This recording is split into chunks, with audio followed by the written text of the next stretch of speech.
Right, and we are live. Welcome everyone. Welcome Marilyn. And welcome everyone. Play later on. If you don't want to watch the hello hellos, you can skip the next 6 minutes. Hi Janie. Hi Rose, I've seen you earlier.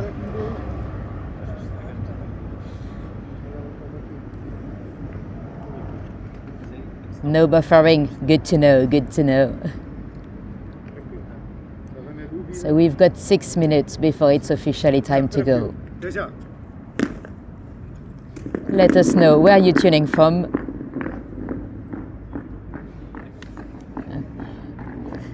I think I'm gonna make a move because I'm being invaded by a camera crew.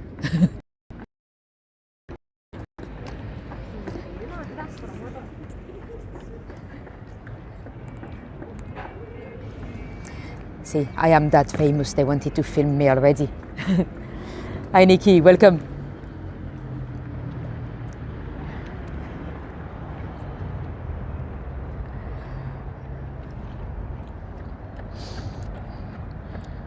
Yeah, I think there's a lot of cameras around today, TV crews from abroad, because I came here a bit early because I wanted to film a little bit of.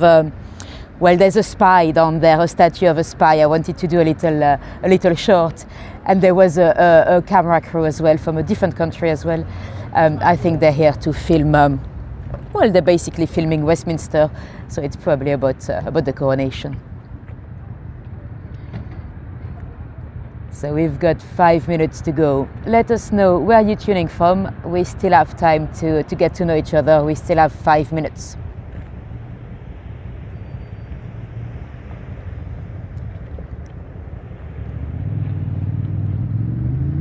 And let me show you the view. So we are in front of the Palace of Westminster, the Houses of Parliament. From your bed. Good. Texas, lovely. Welcome Arlene. North Carolina, welcome Janet. Northeast England. It is beautiful. It's nice at this time of the day when the lights are already on, like those ones on the Lambeth Bridge, and when the sun is not completely gone. Hi Linda, welcome. Pauline, I've not had my invite yet to actually go into Westminster Abbey, but yeah, I'm planning to go. I'm hoping to go in Hyde Park to watch it from the. Well, hopefully they should be putting some large screens in Hyde Park like they did for the Queen's funeral. So I'm hoping to go there. Yes. Although the forecast is not great, so I don't know. I don't know if we're gonna be sitting in the park all day. But we'll see. I'd really like to be around, but I don't want to go in the madness, in the crowds. It's gonna be crazy. And I've got a few days off as well because no tours, hardly any tours are running in Westminster because they're gonna have to block every street. They're gonna have to check every single tree and to check that there's no explosive or whatever. They're gonna have to remove every single traffic lights as well. That's what they did for the funerals. The streets looked absolutely beautiful on television because there was no traffic lights. Probably quite a lot of money to the taxpayer, but yeah. You won't be watching the coronation because you've got Zumba. Fair enough. We all have different priorities. He shook hands with the king. Amazing. So we've got 2 minutes to go. Just so you know, while we're here, I know there's a few of you that are still a little bit confused with YouTube Live, and it's normal. It's not always that straightforward, and it's very new to most of us. I mean, I never really watched many lives before to start streaming. So just so you know, if you've just clicked on a link, a Facebook link, for example, to the tour, and you click on there and you're not too sure if you're watching it live or not, it's quite simple. If you look at the bottom, you have a line. If you don't see it, just move your mouse or touch the screen on your tablet. Or you have a red line. If you're watching a video, so if you're watching it after the tour has ended, you'll have most of the line being in the gray. And the red is the beginning, the little bit you've already watched. If the line is all red and you are right, the cursor is right at the end of it, the end might actually be there. So if it's all red until there, then you are watching it live. And if you are watching it live, but you still have a little bit of gray at the end, that does happen sometimes if you joined a bit late, or if maybe you've paused it for any reason. You want to move your cursor all the way to make sure you are live, that you're not 2 or 3 minutes delayed. Because if you were, that wouldn't be a problem, but then you might be commenting in the chat a little bit delayed, and you might it might be a bit funny.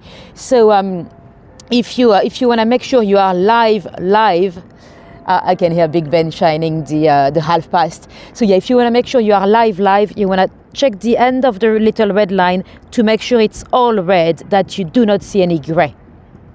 And it's officially time to go. So welcome guys, welcome to Lambeth. And for the ones that don't know me, you're very, very welcome. I'm Nathalie, I'm a London tour guide, and tonight we're here to talk about a serial killer, a poisoner, a guy that committed murders by prescription. And let me flip this camera around. So I wanted to start here, well, for 2 reasons. One, because our criminal lived right down there behind the buses. We're not gonna go all the way because the building was destroyed, but he lived at 103 Lambeth Palace Road. And you know, if we compare, for example, to, let's say, Jack the Ripper that operated in the dark alleys of Whitechapel, well, Thomas Neill Cream operated right here, right across the river from the Houses of Parliament. And the head office of the police as well, Scotland Yard, is just a bit further down. So to tell you how, you know, exposed he was. So let's take a last look at the river before we make a move. Let me show you the beautiful Lambeth Bridge, and let's go. So Thomas Neill Cream, his family was originally from Scotland, but they lived in Montreal. His dad was quite wealthy. He was in timber import and export. So Thomas, as a young boy, he was pretty much allowed to do anything he wanted. His dad was not very strict, and they were quite rich. And he wanted to study medicine. So he went to McGill University in Montreal, and he was probably dissecting stolen cadavers. We might have spoken about body snatchers in my tours before. In London, the problem with body snatching pretty much ended in... that runner was very close to me. The issue pretty much ended in 1832, when we had a law that the people that died in the workhouses or the poorhouses or the prison, their bodies would be given to science. In Northern America, that did not happen. So you had body snatchers a bit longer than we had in the UK. And I'm not telling you that Thomas himself was definitely involved in stealing cadavers, but his friends probably would have been. And he would have definitely been dissecting cadavers, because when he was at uni, actually, his student accommodation, his bedroom burned. When they came to extinguish the fires, they opened his bedroom and there was a skeleton on his bed. Now, why would he put a skeleton on his bed? We believe he was actually trying to cheat insurance, pretending probably faking his own death. So that's the type of guy he was. And And actually, about McGill University, a few months ago, I actually read an interesting story. At the time, I did not really look much further into it because I wasn't planning to do any tours in Canada anytime soon. But now I've got an excuse to tell you. Apparently at McGill, one night, some of the students had stolen some cadavers for one cadaver for the dissection. So they had opened the grave, stolen a lady, and they were getting, let's go, there's no one here. They were getting the body ready for the dissection, and they were waiting for the last student. When one of the students went like, oh crap, this is Jack's aunt. I call him Jack because I don't remember his name. And they're like, what are we gonna do? You know, he's coming in a moment. He's gonna see his aunt on the dissection table. And apparently, very last minute, they decided to skin her face. So when Jack arrived, he had no idea. He did not recognize his aunt, and he ended up dissecting his own relative. Take that story with a pinch of salt, because I don't even remember where I read it. But yeah, interesting story. Anyway, we are now in front of Lambeth Palace. This is the official residence of the Archbishop of Canterbury. The Archbishop of Canterbury is basically the big boss in terms of the church. Well, the big boss is the king, but yeah, and that's his official residence. And guess what? The building is haunted. There's a couple of ghosts, but one of them, it is said that is haunting one particular room, and sometimes the ghost locks the room. He refrains people from coming out. And apparently, through the Second World War, that actually saved a life. There was a chap inside, he could not get out. Somehow the ghost seemed to be holding the door. He was not able to come out. And he was stuck in there for about an hour. When he finally was able to push the door, he realized that the part of the building he was heading to had been bombed. It had been destroyed. So if that ghost is real, it has saved a life. Anyway, let's get back to to Thomas Neill Cream. So he's studying. Sorry, I got one of those little pollens right into my throat. He's studying medicine. He actually dated a girl as he was in Canada. Her name was Flora. She was 16 years old, and she fell pregnant. Now we've spoken about, falling pregnant out of wedlocks in many of my tours. At the time, that was horrible. That was an absolute disaster for those girls, because suddenly they'll be fallen women. All their prospect of life, career, marriage would just go away from them. So Thomas convinced her of having an illegal abortion, and he performed it himself. So he gave an illegal abortion to his girlfriend. That went okay. I mean, she did not have the baby, but she never fully recovered. She caught an infection. She was very unwell, and she had to tell her dad. When her dad heard that Cream had got her pregnant, he was furious. He got out a gun, and I hear the police. It's not for me. I didn't do anything. He got out a gun, and he literally forced Thomas to marry her.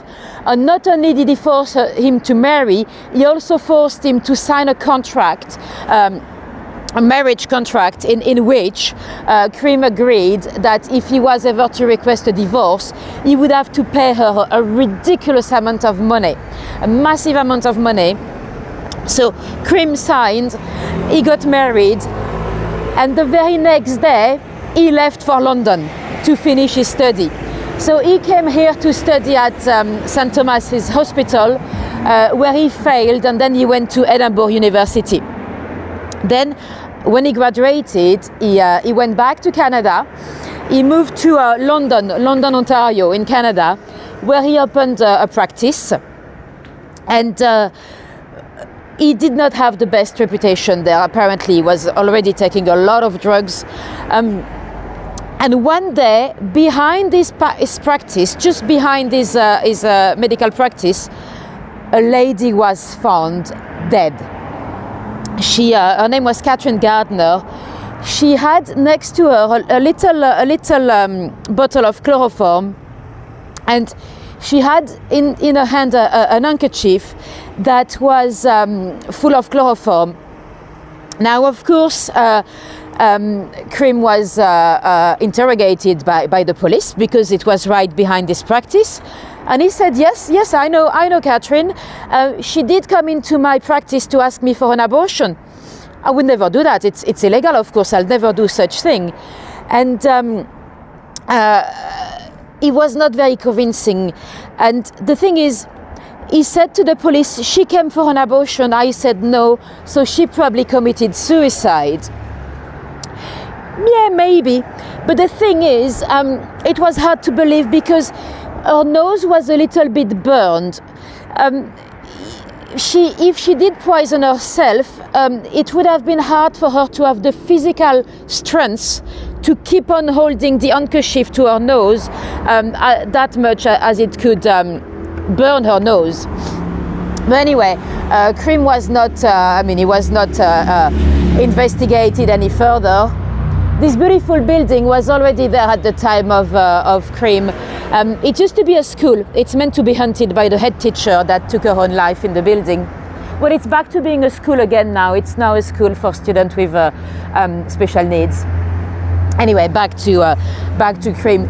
So although he was not convicted of anything, everyone in London, Ontario suspected him because Catherine, she had a flatmate, and she had told the flatmate that she was having an affair with Thomas, and that when she fell pregnant, Thomas had told her to look at any names in the paper, famous people, accuse them of being the father, and blackmail them.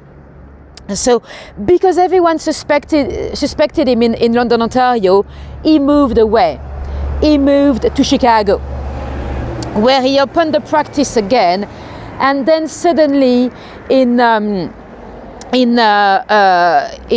so sad for her. Yes. There's a lot of very sad stories in Neill's story. In Chicago, suddenly people are starting to die around him. Some ladies that. At that point, we suspect he's actually making illegal abortion as a business because he's making quite a lot of money. That was big business at the time, and there were a lot of prostitution in Chicago.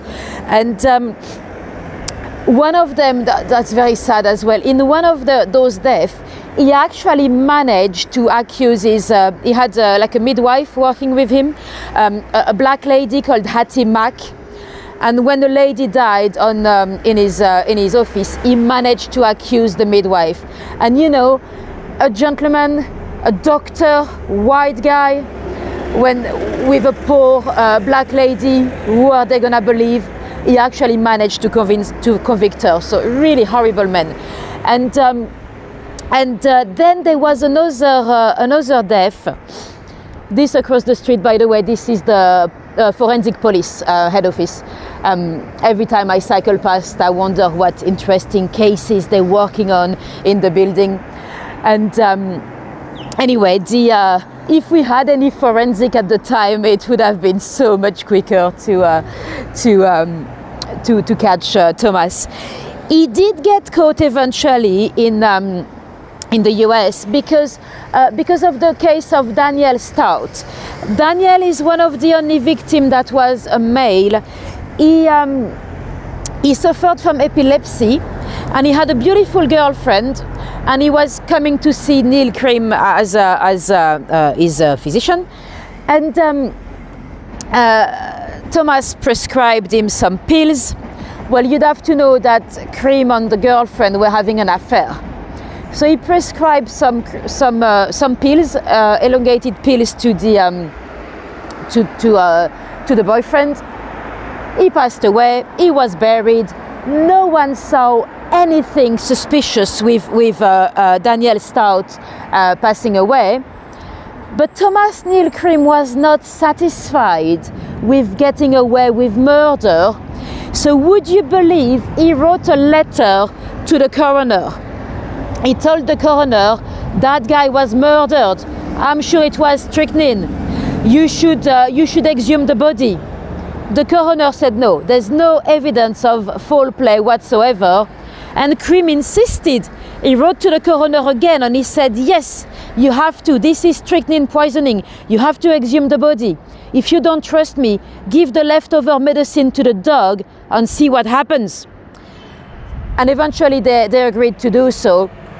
They gave the leftover medicine to the dog. The dog passed away. So that's when they exhumed the body. They indeed found traces of strychnine. Then Cream he tried to accuse the pharmacist. But that did not go down well. He had already incriminated himself way too much, and he was jailed in Joliet prison in Illinois. Now, that should have been the end of it. He should have. There's a lot of police tonight. I have a feeling they have already invited police from different areas outside of London to be here for the coronation, because they've been everywhere. And so what was I saying? So yeah, he had incriminated himself. He went to prison, and at the time, usually you would have been hanged anyway, but probably because of his class and his privilege, he was not hanged. And eventually, would you believe, 9 years later, they let him out. We don't fully know how. We think it's because of his family. Hi Katie. They might have bragged the governor. Anyway, they let him out. When they released him from prison, at the time there was hardly any forensics. What they would have done to him, it's what we called Bertillonnage. Alphonse Bertillon was a French gentleman. That's the guy that invented the mugshots. But the mugshots, they were actually classified by names. At the time, it was so easy to change your name that it was quite hard to keep track of those mugshots. So Bertillon invented a technique of 11 measurements on your body. Because your bones, they won't really change size, with those 11 measurements that were classified by measurement, they should be able to identify criminals. Anyway, he's out of prison.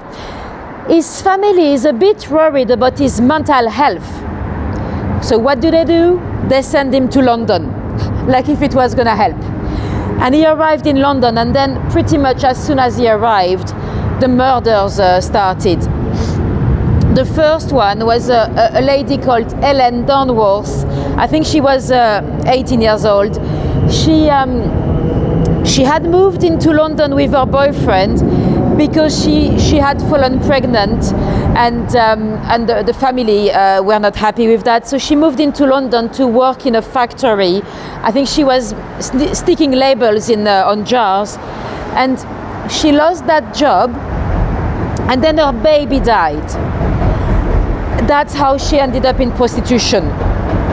And one night she was soliciting in Waterloo, just a few streets away, in front of the Wellington pub, when suddenly she's feeling really unwell. She fell down on the floor.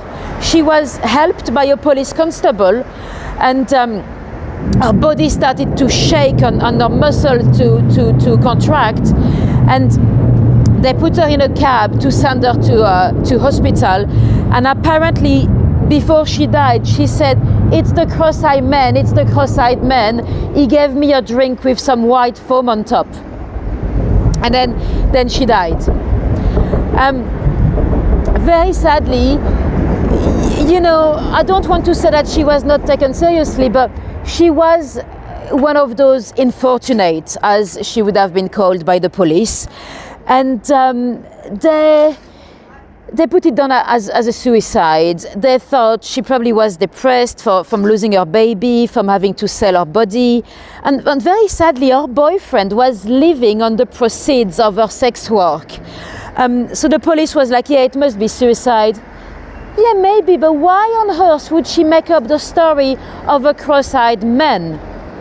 And you know, if she had taken her own life, how would she have found the strychnine? Strychnine is a poison quite hard to get.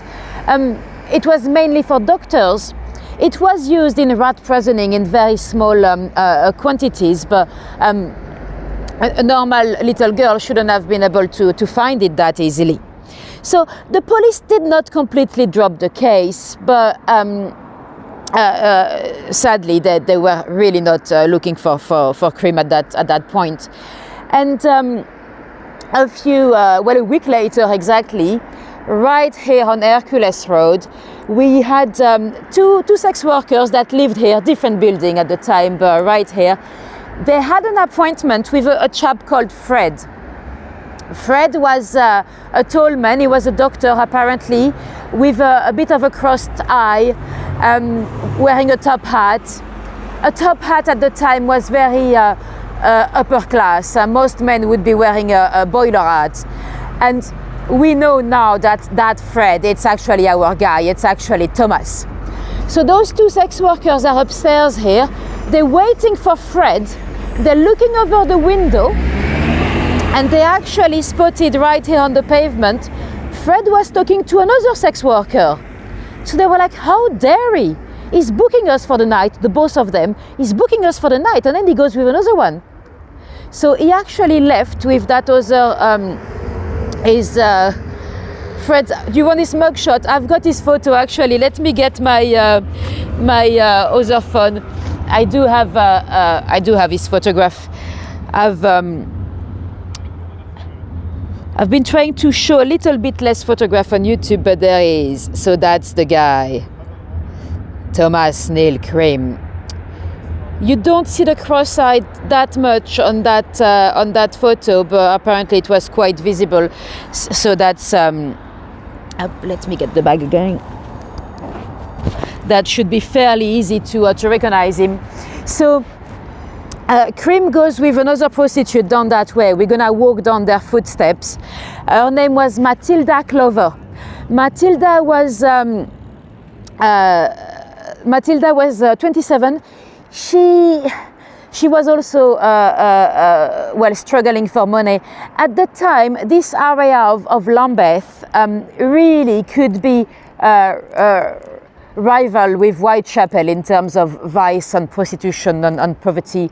And Matilda, her face had been ravaged by smallpox, and she was really struggling to feed her baby. She had a toddler, 2 years old.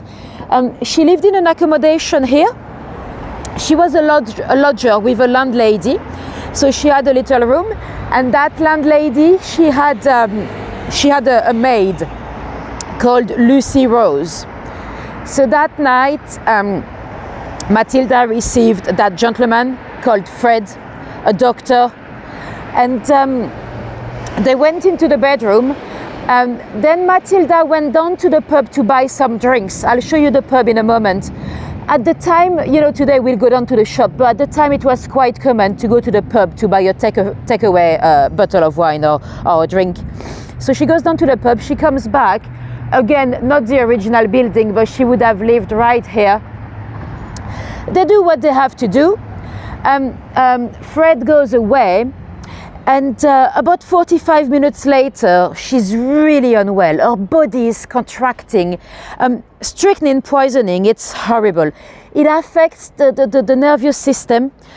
All your muscles are contracting. It's physically horrible. You are still conscious until the last moment. And she told Lucy Rose, the maid, she said, it's Fred, it's the cross-eyed man. He gave me a pill. He gave me a couple of pills to avoid the disease. When she said the disease, it's probably venereal disease. Sex workers at the time were very afraid of syphilis, of course. And then she passed away. They run to fetch, first they run to fetch a doctor. The doctor was too busy, so he sent his apprentice. The apprentice came up for literally 10 minutes, and she was still alive. He's like, yeah, this is epilepsy because of alcohol poisoning. That's it. He was like, I'll be back tomorrow. But she's not gonna live long. And she did die an hour later. When the actual doctor came the next day, he went with the conclusion of his colleague. He did not investigate, so she actually was put down as alcohol poisoning. Janet is asking, why was he killing them? Was he looking for their bodies to dissect, or just evil? Janet, I would say just evil or sick. I mean, because technically he was not even watching them die. He'll be far away when they died. So yeah, just evil or completely mentally sick, I would say, yeah. So this is the pub where she came to fetch the drinks. At the time it was called the Mason's Arm. It's no longer a pub today, but you can still see that it used to be a pub. And so very sad, because that death was, there was no coroner involved. No one knew it was a murder. The little maid, Lucy Rose, she tried to tell the doctor, she tried to say, but there was a man, he gave her some pills, but she was not taken seriously. They were like, no, this is alcohol poisoning, that's it, And so again, Cream got away with it. Then there was another case that was going to be the beginning of his downfall. Louisa Harvey. He went down to Westminster. He met a prostitute, Louisa Harvey. They spent the night together in a hotel. And in the morning, he gave her £3. That was a massive amount of money at the time, £3. To give you an idea, that's about the salary of a luxurious sex worker for the week, not for a night. And he said to her, I'll see you tonight, right? We'll see each other tonight. He gave her an appointment on the Embankment. And before to go, he said to her, oh, by the way, tonight I'll give you some pills because you've got a spot on your forehead. So I'll give you some pills for your complexion. Now, today we'll be like, what? Why would you take pills out of a stranger? But at the time, a man from high society with money, with a top hat, a silk hat, it might sound a bit silly, but often those ladies would trust him. Lou Harvey, though, she was a little bit suspicious with that very generous customer of hers. So she did come to the Embankment. She actually asked her boyfriend to follow her. And when Cream gave her the pills, 2 elongated pills, she pretended to take them, and she actually dropped them over her shoulder into the River Thames. And Cream was like, did you take them? Show me your hands. He was then satisfied that she took them, and he was like, oh, you know what? Actually, I've got to go to work at St. Thomas's Hospital for a bit. You go to the theatre, I'll come and get you. I'll come and get you after the play. So she went to the theatre, and of course, he never came to pick her up because he was convinced she was dead when she was very much alive. Now, at that point, Cream kind of ran out of money. So he went back to Canada to catch his inheritance. His dad had passed away. So he was gone for a few weeks on the boat, by the way, on the boat towards Canada. He met a police officer, would you believe? And he was very friendly with him. He told him about murders, he told him about poisoning. But the police officer didn't really take the guy seriously because Cream was always high. He was taking the morphine and stuff like that. And then that's when the blackmailing started. Cream came back to London with about £30,000 in today's money, and people started to receive letters. One of the first ones to receive a letter was Frederick William Smith. You might know W.H. Smith, his dad, the stationer and member of parliament. So Frederick Smith was his son. He received a letter claiming that he had been involved in the murder of Ellen Darnworth, and that he had to pay a massive amount of money, otherwise they'll go to the police. Frederick dismissed it. He was like, this is rubbish. He gave the letter to the police, but they didn't do much with it. Then there's a magistrate that received a letter as well, claiming that Fred Smith was involved in the murder again, and the magistrate dismissed it. Then there was a doctor, a royal physician, that also received a letter that he was involved in the murder of Matilda Clover. There was no, he did give the letter to the police, but there was no Matilda Clover being recorded as killed anywhere. And then there was another lady, Countess Russell. Countess Russell was going through a very public divorce with her husband, and she received a letter at the Savoy Hotel where she was staying, claiming that her husband was involved in the murder of Matilda Clover at 27 South Lambeth Road. And the Countess was curious because obviously she was going through a very public divorce. If indeed there was something there, if indeed her husband was involved, she could have used it, in the divorce claim. So she sent her driver to 27 South Lambeth Road to inquire about Matilda Clover being murdered. They opened the door and they said, no, we don't know any Matilda Clover here. That is because Cream had made a mistake. We were not at 27 South Lambeth Road, but we were at 27 Lambeth Road. So he had made a mistake in the letter. So the Countess did give the letter to the police, but that was it. They did not put two and two together. In their defense, those letters were dropped at different police stations all across London. And one night, a police constable was walking around here in Stamford Street in Waterloo. We've been there yesterday if you were in my Polly Nichols tour. And he sees, coming out of a building at number 118, a gentleman with a top hat and gold rimmed glasses coming out of the building. That guy looked a little bit too posh for Lambeth. So he took notice of it, And about 45 minutes later, the same police constable is again on patrol on the very same street. And coming out of the same building, he saw a colleague of his, a police constable, with a lady on his back, Alice Smash. And the police officer said, go inside, there's another one inside, go in, mate, go and get her. Very sadly, Alice Smash was already dead. So the police officer ran inside, where he found another young girl. They were 18 and 21 years old, Emma Shrivel. Emma was still alive, and she told the police constable, it is Fred, it is Fred. Fred is a doctor, he's got his cross-eyed, look into the bedroom, there are letters from Fred.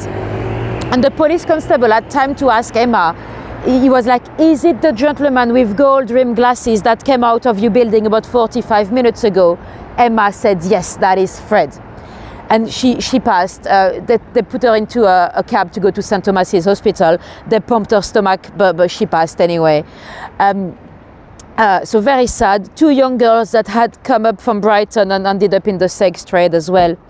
They had eaten a can of salmon with Fred. So they investigated the salmon because it might sound a bit fishy, but there were some cases of poisoning with canned fish. The Admiralty had stopped giving canned fish to the Navy, but that was not in the salmon. And Emma said they had taken pills against the disease, so they did find strychnine. And the police constable that had seen Thomas, he was really dedicated. Every night he was in the West End. He was looking for the man everywhere, and eventually one night he spotted him. He was like, that's the man. He followed him home. So they now have his address, his name. So he lived at 103 Lambeth Palace Road. He went under the name of Thomas Neill. He had skipped the Cream when he moved to England. And they started to investigate him. And would you believe they actually hired a police officer from Northern America to become his friend? And that worked. So Neill knew that the guy was a police officer, but they became friends. And Neill was very vocal about murders, and he mentioned the Louisa Harvey that was murdered, Matilda Clover that was murdered with poison. And the police officer actually managed to have a sample of his handwriting. They went into a pub in Waterloo, Crown and Caution, and they had enough to convict him for extortion, but they didn't have quite enough for murder yet. They didn't have any proof. And eventually, Lou Harvey, the one that survived, she had moved to Brighton. She had become Louisa Hardy. She had married. And she was reading the papers when she saw that there was a criminal in London killing prostitutes with elongated pills. And she was like, oh, elongated pills, could that be my man? She didn't think much of it when the next day she's reading the newspaper again, and she saw that Louisa Harvey had been murdered in London. And she was like, hold on, that's me, and I'm not murdered. So she contacted the authorities, and she actually turned up at the trial. Apparently, when Cream saw her face, he went white because he believed he had seen a ghost. So he only went down for the murder of Louisa Harvey, but at the time, one murder, that was enough too. And apparently, when he was executed, take that story with a pinch of salt, because what a coincidence. The story came out about 10 years later when the executioner died himself. But apparently, on the just before to be hanged at Newgate, he before to come down off the scaffold, he said, "I am Jack." I'm not sure I believe that, but some say that he claimed he was Jack the Ripper. He cannot be Jack the Ripper because in 1888, three years earlier, he was actually in Joliet Prison in Illinois. So he cannot possibly be the Ripper. But some say that he was not actually saying, "I am Jack." Some say that he was saying, "I am ejaculating." Who knows? Anyway, so that was the story of Thomas Neill Cream for you. Let me flip the camera around to show you where I am. So we are in front of a beautiful building, actually. Nowadays, it is the Imperial War Museum, but that used to be the site of Bedlam Hospital. Bedlam, you might have heard the expression when we say it's Bedlam in here. That was what they would have called at the time a lunatic asylum. And it has moved to 4 different locations over the years. And it was a horrible, horrible place to be. Not so much here, but before to move here, they used to be in Moorgate. The first building was in the 1200s in Liverpool Street. It opened as a priory. Then it became a proper hospital. And it moved to Moorgate. It was a beautiful building. It was often compared to Versailles, would you believe? And the director of the institution, it was managed as a charity, but we think a lot of the money actually went straight into the pocket of the director. The guy was from high society, so he never really had any inspection until 1814. And when they went in there, they realized how horrible it was. Those people with mental health issues, they were on the floor, in their feces, some of them chained. Horrible, horrible place. There was an apothecary, Edward Wright. He apparently was in the ladies' wing at night in the basement. And when a female patient passed away, he used to open their brains, dissect their brains like a bit of a Frankenstein studio. And those I was going to say inmate. Well, it's those patients were very, very badly treated. Going to Bedlam was an attraction. If you've read, for example, Samuel Pepys' diary, there's one episode when he goes. He's got, I think, his little nephews coming down to London for the day, and he's like, "Oh, I'm gonna take them to Bedlam," like if he was going to the Tower of London or to the London Zoo, you know. So people would go and see those lunatic, as they would have called them. Some might argue that actually, for those people with mental health, it could actually be quite nice to have some visitors, because in a way that was giving them a link with the outside world. And there were some very famous patients, like Margaret Nicholson. She's the lady that had tried, very famously, she tried to kill the king, George III, with a knife in front of the palace. And the guards caught her. And very famously, the king said, "That lady is mad, do not hurt her." And it's interesting because we know that a few years later, George III was to develop some mental health issues himself. You might have seen the movie The Madness of King George. When they did the movie, by the way, they did not, they wanted to call it The Madness of King George III, but if they wrote it down, that would look like The Madness of King George III. And they thought people abroad might be a bit confused and think they've missed part 1 and 2. So they decided to go with the Madness of King George. That's it. So anyway, yeah, Margaret Nicholson, she was the top attraction. You know, people wanted to go into Bedlam to see Margaret. People used to do wax figures of her.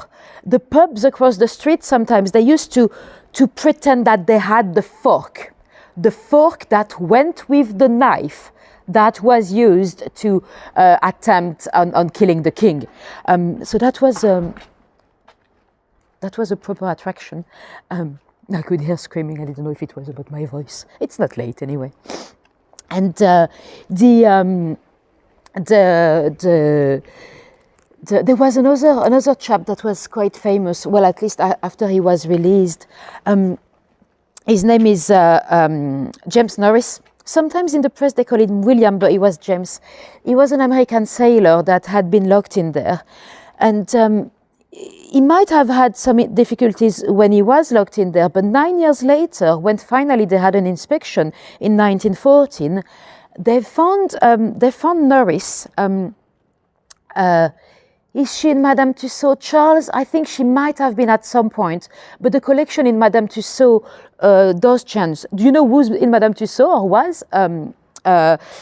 Thomas Neill Cream. He was there with the Southwark poisoner, Chapman. But that was, I think, in the 60s or in the 70s.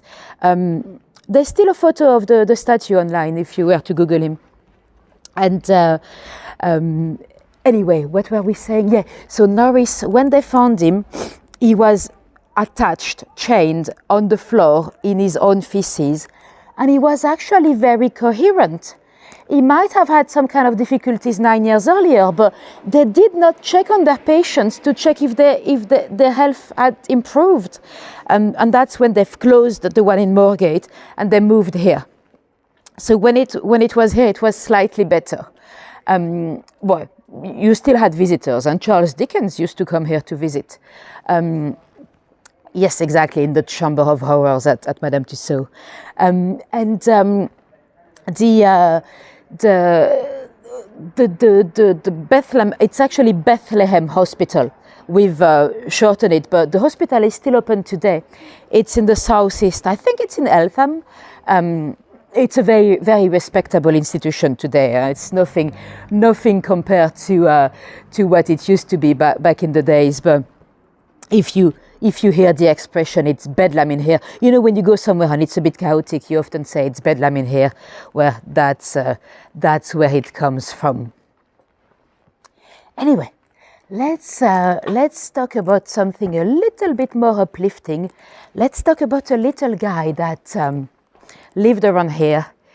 A little guy that you might have heard of, Mr. Charlie Chaplin, or Sir Charles Spencer Chaplin, whatever his full name was. Charlie Chaplin, so the actor, is actually a South London boy, and he had a childhood a bit like a Oliver Twist childhood, to be honest. His mum. She was she had some difficulties, mental health as well, and you like the expressions? Yeah, I like to find out where they come from. So his mum Anna, she was a professional singer, but she had some mental health issues. His dad, he had some issues with alcohol. His dad, and he actually deserted his wife. He went to America for a year, and when he came back, his wife had a kid with someone else. So he completely dropped his family, and Anna was struggling to feed the kids, the two kids, because she had Sydney after Charlie. You love Charlie? Well, in his profession, he was a genius. Amazing actor, but yes, Janie is saying she doesn't. I'll tell you why I don't. He's not one of my idols, but I'll tell you why in a moment. It's because of his love life.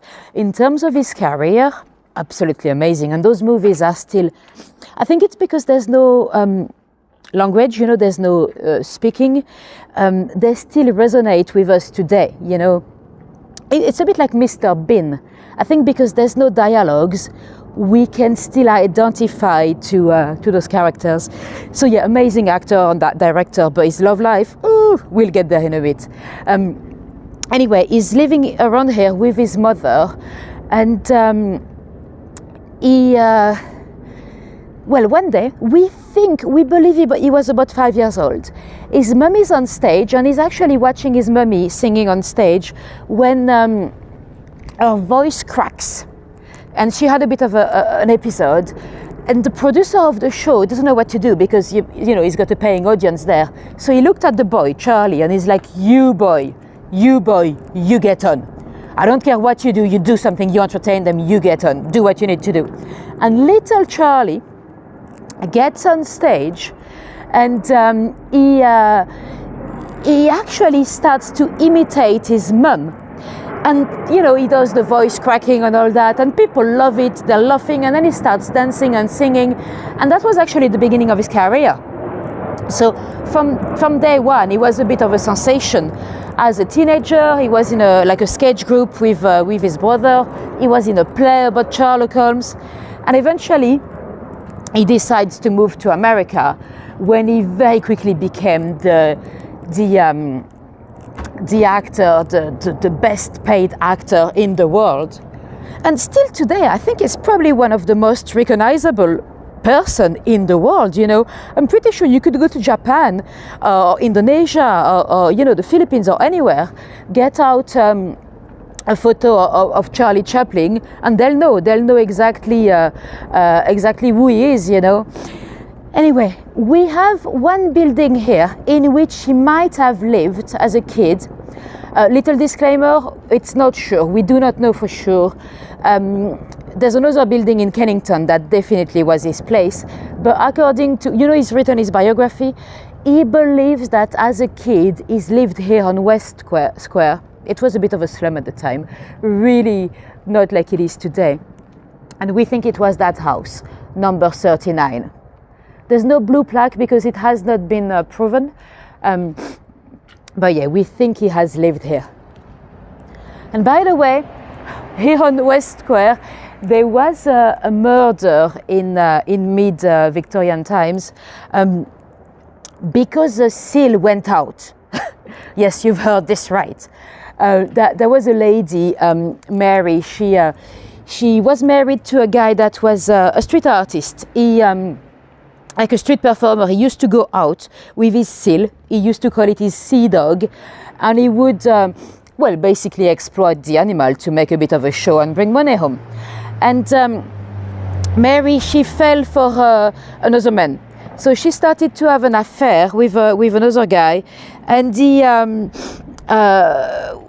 quite quickly she decided to go back with her husband, and so she came back. Well, actually, what happened is she walked down the street and she saw her husband performing with a seal, and she thought, oh yeah, actually, I'm so in love with him. So she went back with her husband.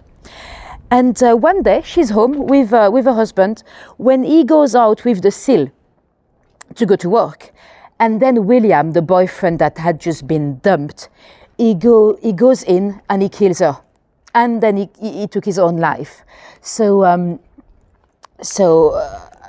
yeah, very sad story. And then, of course, the husband was extremely sad himself, and apparently he tried to drown himself into the river.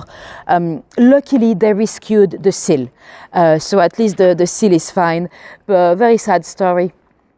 And if it wasn't because of the seal, he probably would have never known which guy is the boyfriend, the husband. So yeah, we've got murder stories everywhere in London. But yeah, at least the seal is safe. Well, probably not anymore. That was, hello, did you see my fox? Hey, mate, come back. So it's not my fox, but they're all my foxes. I love foxes. And while we're here talking about animals, can you see the pool there? That's for the horses. That's one of those old itching posts for the horses. Oh, you saw him, good. Oh, you've missed the fox. Well, you'd have to go back to take a postcard, Janie. And anyway, let's go back to Charlie. So yeah, Charlie Chaplin, great work. But in terms of his love life, he had 4 wives. The first one, well, let's say that he always picked them very young. The first one, Mildred Harris, he met her, well, she was technically 15, and then she got pregnant at the age of 16. So because, but at that time, Charlie's, I think, 27, so it's not that bad. And because she tells him she's pregnant, he marries her. And actually, she tells him, oh, actually, I'm not pregnant. So he's furious. But then she gets pregnant for real. And she has the baby. Very sadly, her baby dies 3 days later. Then he divorces her. So no consideration. I mean, no sympathy whatsoever. So they divorce. And at the time, the age of consent was 16. So it's not like if it's because it was ages ago, things were different. No. Things were the same. It was just, very dodgy. And little pause in our story, you might recognize this little corner building there. It used to be a corner shop in the 80s, and in 82, they filmed a video clip here. You might remember it. It's Come On Aileen from Dexy's Midnight Runners. It goes, come on Aileen, no. So that's where they filmed it. It looks very different today, but yeah, let me cross over. So yeah, so that was his first wife. His second wife, she's probably the most famous. Her name was Lita Gray. He actually met her when she was 8. He did not do anything at that point. Well, we hope not. And a few days later, when he was working on his movie The Kid, he decided to cast her. I cannot thank Charles I. I have absolutely no rhythm. I've got a lot of hidden talents, but singing is not one of them. And back on Hego, I would have played the song, but on YouTube I can't because of copyright reasons. So no, I wish I could sing, but no. So he, I don't even know the lyrics. You know what? I think I'll be the la la la la la. And Lita, she. So when she's 12, he cast her to be in his film, At that point, he is in his 30s. And the flirtatious angel, even in the movie, he actually kisses her. She does look a little bit older in the movie because she's full of makeup. But yeah, it's a bit dodgy. And even on set, everyone can see that he's literally grooming her.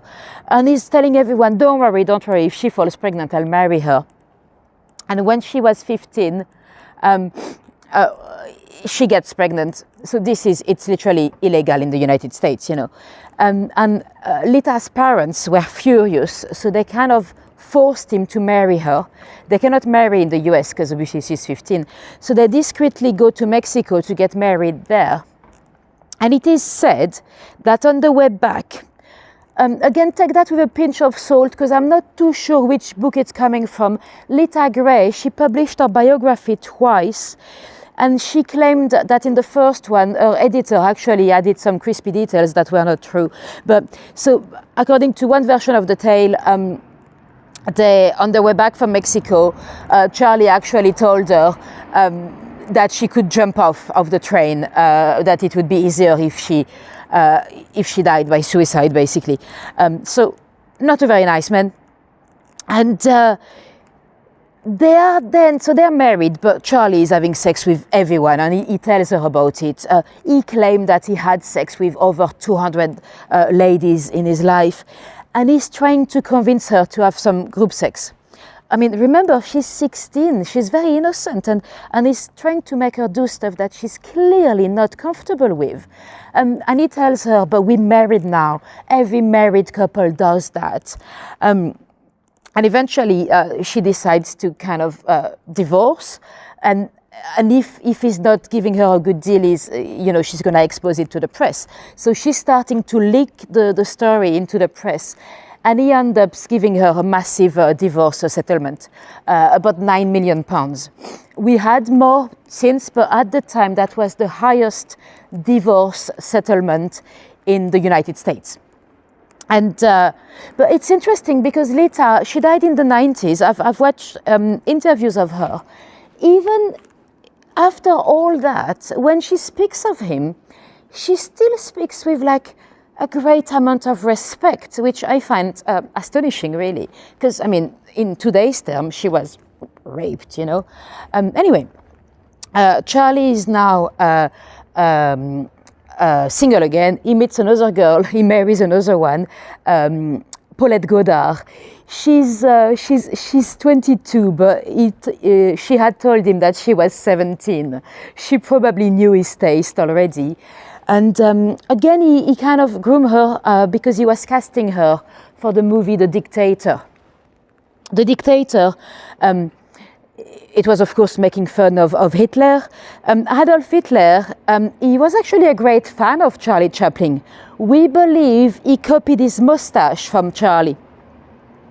They were born the same year, 4 days apart, actually. Charlie is 4 days older. I only know that because, very sadly, I share my birthday with Adolf Hitler. Not fair. So yeah, anyway, he marries Paulette Goddard, and she actually divorces him. And then he's, I think, 52 or 53. When he meets another girl, she is 17. He marries her when she's 18. It is Una Chaplin. And Una Chaplin, she actually stays with him for the rest of his life. I think they have 8 kids together. And a lot of grandkids. There's another Una Chaplin that you might have seen on Netflix. She's an actress. She played in Game of Thrones. She played Talisha Stark in Game of Thrones. So she's the granddaughter of Charlie. Anyway, we are now in front of the Lambeth Workhouse. So as a child, at some point when his mum was struggling for money, they came here to the workhouse. The workhouses, for the ones that don't know, they were those accommodations for the very, very poor.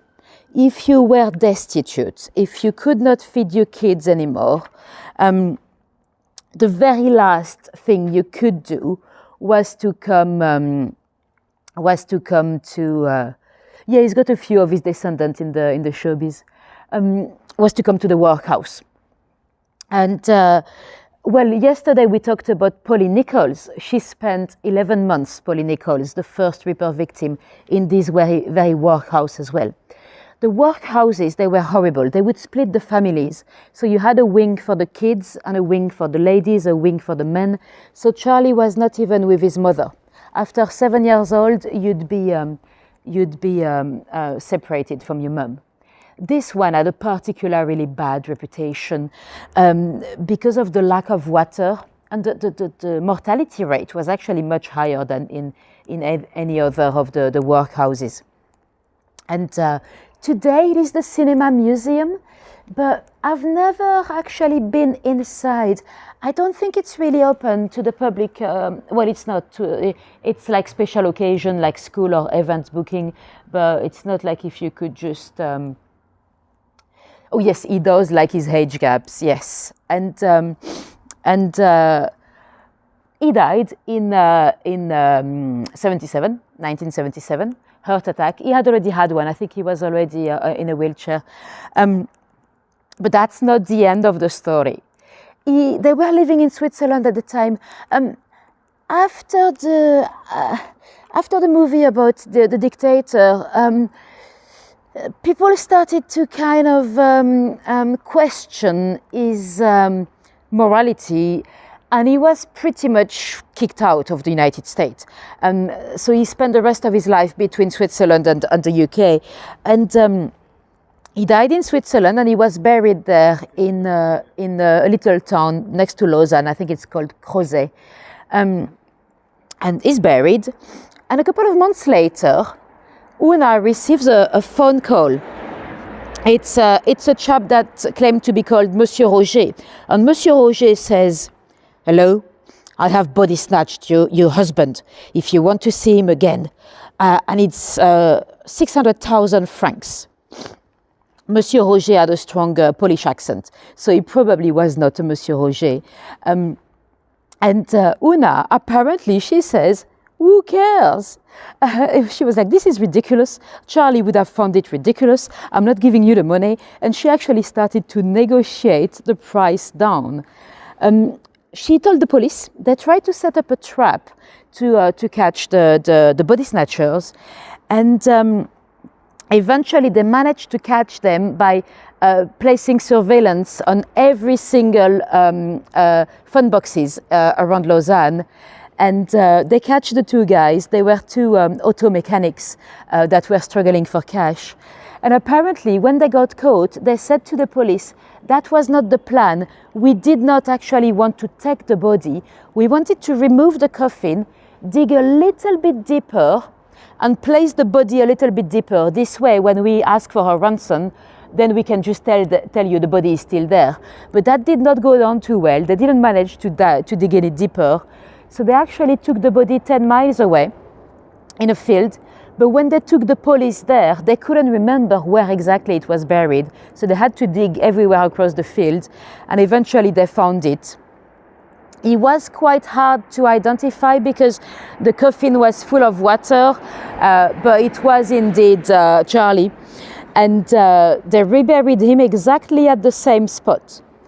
With some concrete on top. So they placed some concrete on top just to make sure that no one could body snatch him again. Right, so that's gonna be the end of the tour. I'll stay tuned a few minutes. Let's go where we have more light. And let me know if you have any questions for me about the tour or about anything else. I don't do as much catch up before the tour on YouTube because I'm a bit worried that some people might be completely new and join the tour and be like, "Oh, this is crap. She's just saying hello to people, looking at the camera." So I prefer to do a little bit more catch up after the tour. Thank you, Tish. Thank you, Emily. Thank you, Jenny. Thanks, everyone. If any of you were new to me, I hope you enjoyed this little virtual tour. And I hope you might want to subscribe to my channel to make sure you don't miss out on the fun next time. And to everyone that was able to tip or that will tip later, thank you very much in advance. I don't actually see the tips coming through as I'm live, but so I cannot thank you individually. But make sure you know that you are very much appreciated. Oh, thank you, Pauline. If anyone is wondering how to give me a tip, I have pinned a post at the top of the chat with the links. So I've got a PayPal me, so you can pay in any currency, I believe, on any amount. Or I've got to buy me a coffee, which is set at £4, because that's the price of a Starbucks, well, a little Starbucks in London. And thank you, Big Boy Roy. Thank you, MP. Thank you, Monique Angel. It's amazing to still have you here. My next tour is gonna be, well, the next one scheduled, it's actually Catherine Eddowes in a couple of weeks. He did not confess, no. He claimed his innocence, but there were damning evidence, you know. Yeah. And, well, that's why he only went down for one of the murders. That's a shame, because, you know, for the families, it's always better when, you know, they confess. No, and we don't even know how many there were in total. We think it was about 10, including all the murders in Northern America. Yeah. Cool. Yeah, May 14th for Catherine Eddowes. I'll probably do some more before that. I'm still kind of experimenting with YouTube. I don't think it's worth scheduling too far ahead, because with Hego, you know, there were a lot of algorithms. You know, you might, if you've missed a tour, you might receive an email saying, oh, you've missed this tour. Nathalie has 22 tours booked. And, you know, so there were a lot of reasons why I might want to schedule ahead to get more bookings. With YouTube, I don't think it makes a major difference whether I schedule 3 days ahead or 3 weeks ahead. So I might try to keep it to maybe, you know, a week or 10 days. That gives me a little bit more flexibility in terms of other jobs, because I hate to cancel anything. I'm really a woman of my words. I don't want to cancel anything, so I might schedule a bit last minute. Yes, Charles I, I do use Streamlabs. I think it's the best way. I might even consider a paying subscription. I mean, paying for myself just to pay to stream, because I think I might have some more possibilities. I think I might be able to include images if I was to pay for Streamlabs. I'm not sure if it's worth it, because the thing is, with YouTube, I need to triple check that I do have copyright for those images. You know, with Hego, it was like a gray area because it was technically semi-private. With YouTube, I have to be much more careful with copyright, so that's why I have to sing now when I want to mention a song, and it's about the same for images. I have to make sure that, you know, there's no copyright issues anywhere. It looks very good. Yeah. When I was, because I don't have a TV at home. I've never had a TV. But when I went to my mum's house in France last week, I tried to play it on a big screen. Well, it's not big, but and it looked okay-ish. So yeah. Richard, it's. I think it's really good. It's a good app. They don't have the best reputation, because apparently they copied a few ideas from different software, including names and even reviews. But, you know, not my problem. It does the job, and it seems to be like a very easy software. And if they take the best of all, you know, as much as I don't really like copycats, if they take the best of the other platforms, you know, yeah. You don't have a TV either. Yeah, we don't need them anymore, do we? Anyway, have a good evening. Oh, actually, I'll see some of you quite soon. In about an hour, I've got a little premiere. So for the ones that don't know, those premiere, it's when I upload a video and we watch it together. So I'll be in the chat with you. So it is a video of Heraklion. That's in Crete. So you might have seen that tour on Hego last September it was. So I've just uploaded it on YouTube. So we'll watch that together if you are still awake, because I know for the UK audience it's quite late. It's at 11. So hopefully I'll see you there in the chat. If not, don't worry, it's going to become a normal video after that. So you can watch it anytime.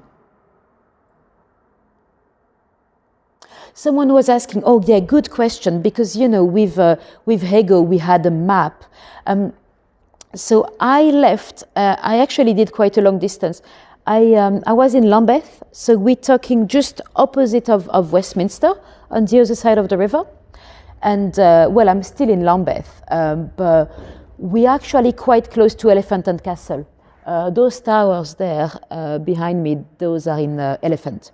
So I'm quite close to where I live. I'll be home in 12 minutes on the bicycle. Cool, you're coming to the premiere. Good. So thank you very much for coming tonight, guys. If you guys want to connect on Facebook, I also have a Facebook group called Nathalie My Guide. So if you had any, and if you guys have any technical questions about YouTube, don't be shy, do ask, because I know it's not as straightforward as Hego was, and I really don't want anyone to be left behind or giving up because they don't fully understand the platform. So don't be shy, ask on there on my Facebook group, and even if I don't know, someone might know. So this way we can kind of all help each other and make sure we are all spot on with the platform. How do you get on it? Do you mean the premiere? Michelle, it's like a tour. If you open the video right on time, you'll have a little countdown, and then we'll have the chat exactly like a live, basically. Yeah. Cool. I don't see any more questions, so I'm gonna get going. Thank you for supporting us as usual. I'll see some of you in an hour or so, and if not, I'll see you soon, and have a good evening, a good morning, a good lunch, a good breakfast, whatever time it is for you, wherever you are in the world. Right. Bye-bye.